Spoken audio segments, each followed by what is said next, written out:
Hello everyone, Gomez here for the LAN Update. Hopefully we are here for the hype of the Irelia reveals, because I'm assuming that's what we're going to be getting tonight. I'm guessing then we're not going to get anything else, and obviously the cards get added tomorrow. Let's just see, and let's see how good Blade Dance is going to be. Let's get into this! It is time for the Blade Dancer herself, and let us see what the hell the level up animation is going to be and how the blades interact. Let's go. I mean, it's going to be not to forget, a more hype for the level up animation. Let's go. So, boom, free cost. She is a free cost, free 2. Which is quick attack, which we kind of expected she'd probably have quick attack, but we didn't obviously know that guaranteed. But when I'm summoned all round start.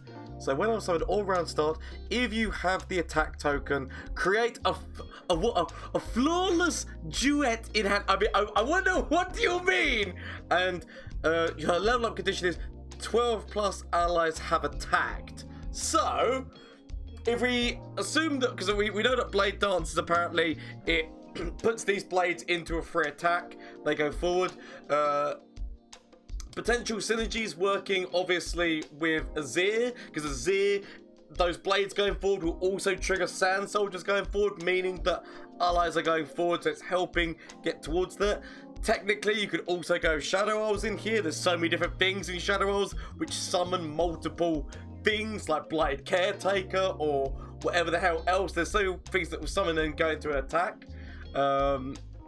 Also, in terms of at the round start, if you've got the attack token, if you put Garen, because we have talked about this, which like I got mentioned before, because there was another card that said that about at the round start if you have the attack token.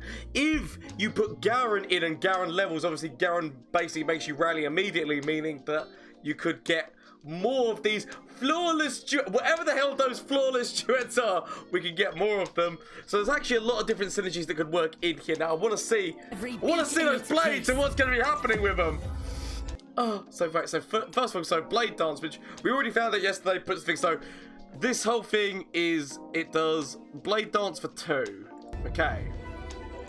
So, starts a free attack with many, which you like, with that many blades summoned. So it's summoning 2 blades, and it starts a free attack with it. So it's whether or not it summons 2 separate blades, and whether or not they stack. We still don't know how that interaction works. So one thing to note about that actually is the fact they instantly go into the attack.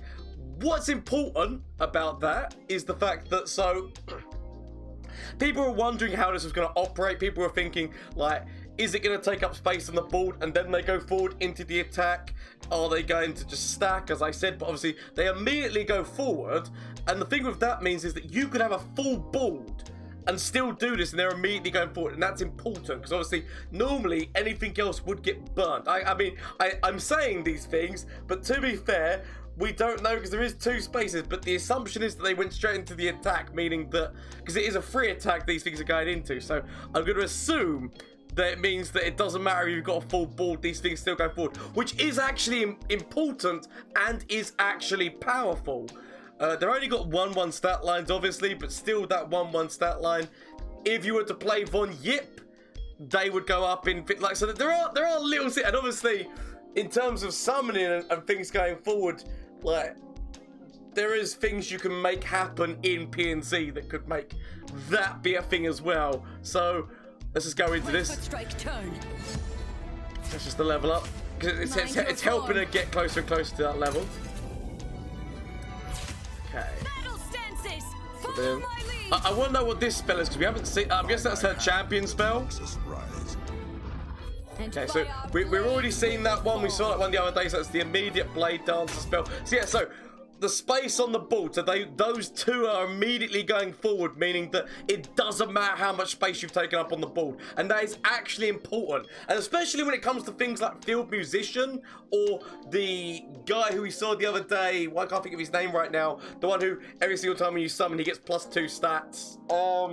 Wherever the hell, that's important, because it means that those things can go forward, and it doesn't matter about, like, there's a space of how many things you can fit. So I was actually thinking this was going to be her champion spell, but no, this is a 7 cost 7 cost because it doesn't say anything about being a champion spell. I'm guessing that pink one's going to be the champion spell. Okay. Vanguard's Edge, slow speed 7, blade dance 3, so it's going to create 3 blades immediately that are going to go forward. Pick an ally to attack with the blades.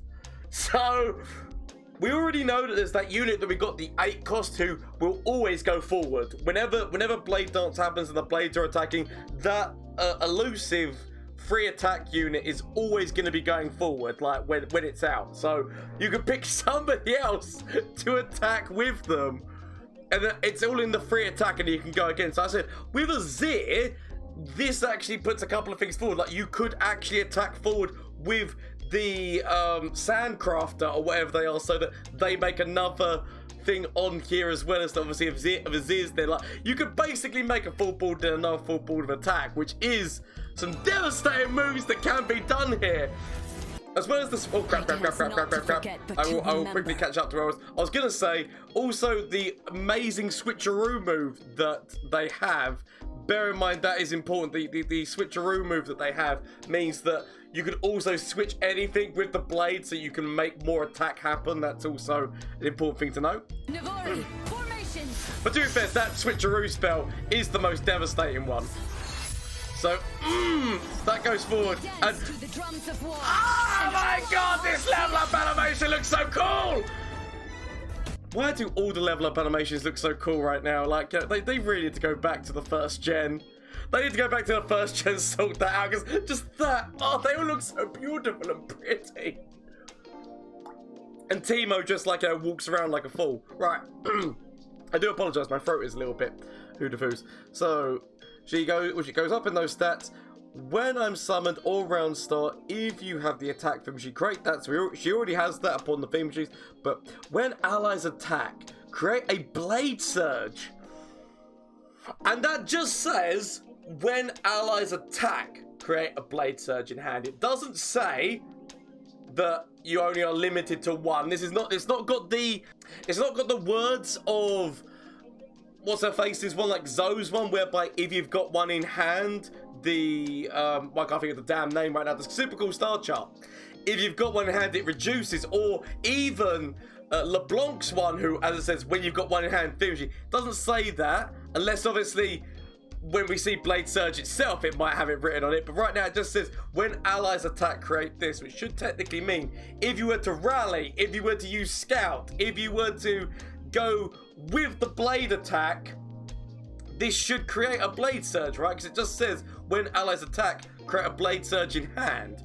So is there not the ability to maybe use, it depends on what blade surge is, we will see, but is there not just a way of just continuously using it? Depends on how much it costs as well. Obviously blade surge, I'm guessing it's gonna cost something. See what we're gonna get. I just want to see what the switcheroo move. Right, blade surge. So blade surge is just a 0 mana burst speed.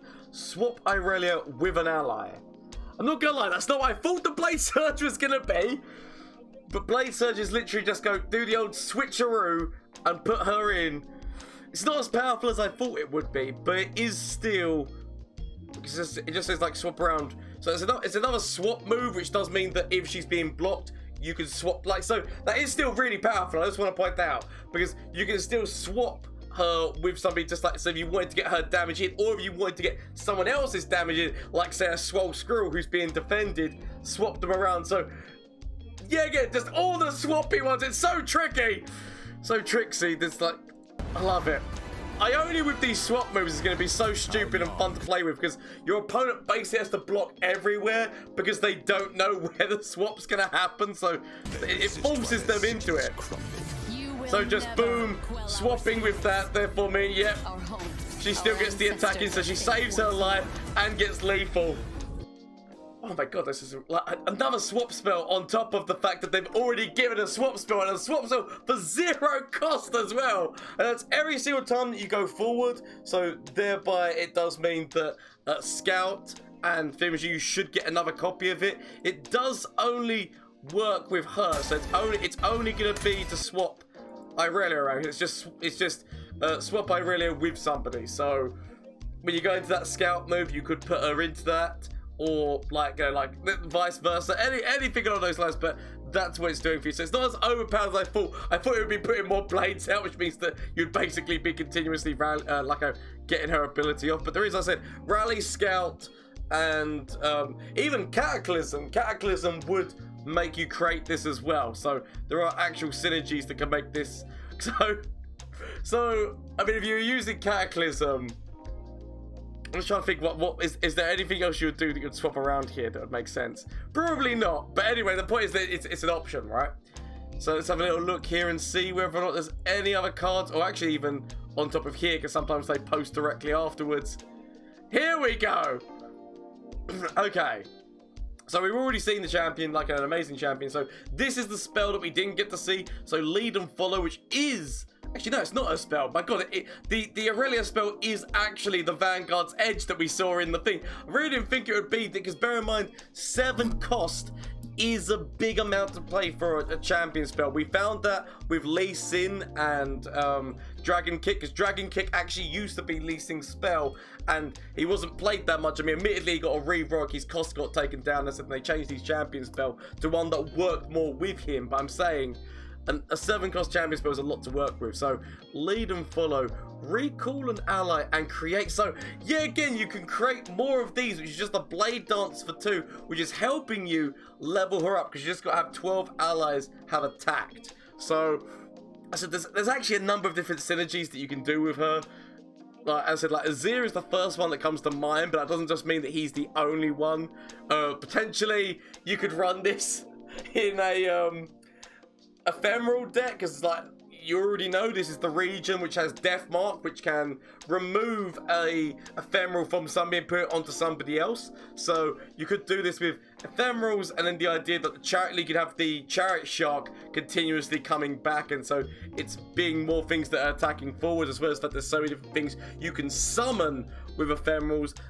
Field Musician is again working with blades, but also working with if you were building a board like that. So field position is giving you draw and mana replenish, which mana replenish is going to be quite important with some of these moves. So you know, I'm actually really happy about Irelia. She makes Blade Dance, and the cards that we saw, yes, they have more context in their usefulness, right? Because obviously without seeing the champion, it's really hard to judge.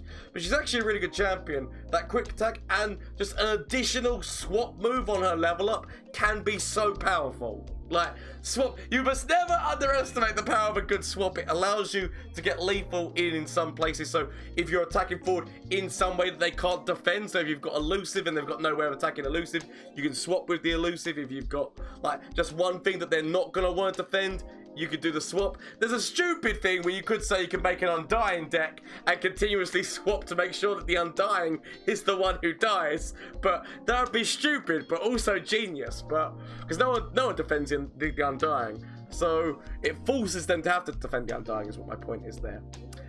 But anyway, yeah, actually really good cards. Really good cards. I assume that is all of them. That is. And so I just can't wait to get my hands on these cards and start crafting. I have got so many different ideas for Time Man, Mountain Man, and Blade Lady. So many different ideas, but what are your thoughts, people? That is what I want to know. So let's go big face mode for this. So yes, those are the cards of the day, but what are your thoughts on these cards? What do you think, like in terms of like what kind of decks are you thinking about building? Who's your favourite champion out of all the champions? Let me know down in the comment section down below. As well as the fact, obviously, shameless plug time. Twitch, Twitter, and Instagram. If you didn't know already, I do stream on Twitch on Mondays, Tuesdays, Wednesdays, and Thursdays. So if you want to come and catch the action live, please feel free to. Like, always stop by and say hello. I love it when people come in from YouTube and say hello.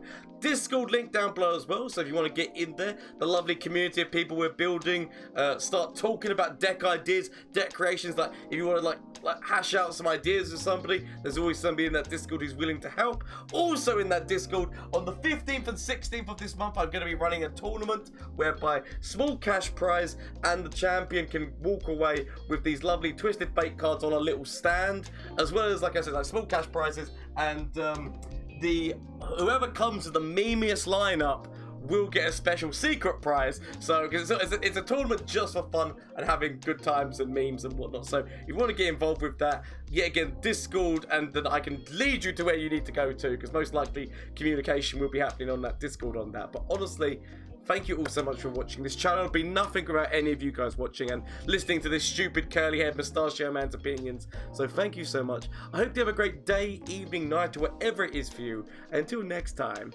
bye. From flash of brilliance that could save me. Save me! That doesn't save me. Okay. Is there anything from you? Save me. That doesn't save me! Okay.